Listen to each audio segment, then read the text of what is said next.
Men don't like loud women. I did not want to make this video, but I had to, because it's like when you see somebody else's child like licking an outlet, like it feels irresponsible to not intervene. So in 2008, when Malala Yousafzai was just 11 years old, she found her voice. And she used that voice to speak out against the Taliban's campaign to end the education of girls in Pakistan. She got loud. And she would go on to serve as an international advocate for women's empowerment and for the education of girls. She got real loud. On October 19th, 2012, she's 15 years old. She's sitting on a bus. And a grown man, member of the Taliban, walks up to her, points a gun at her, and pulls the trigger.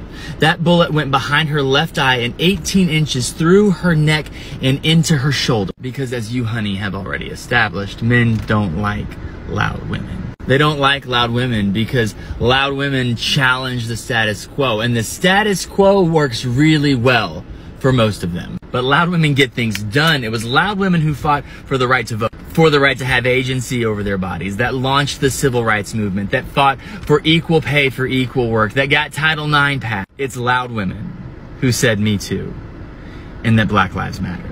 It was loud women who fought for your right to sit in that chair and spew all of this ridiculous nonsense you call dating advice.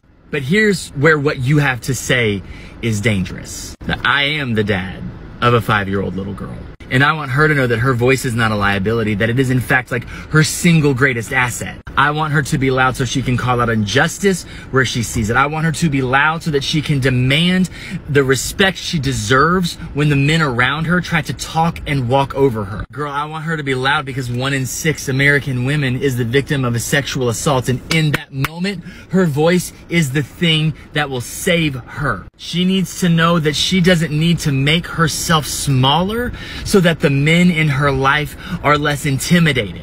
What she needs to be able to say is that if they don't match what she brings to the table, then there's not a seat for them. I would hope that women like you would use their voice to tell her that any relationship that's predicated on her having to pretend to be something else or change who she is absolutely doomed to fail. Because I'm going to use my voice to teach my son that real strength comes not from putting people down, but by lifting them up. That genuine confidence allows other people to shine. And that only weak men with fragile egos are threatened by a woman with a voice.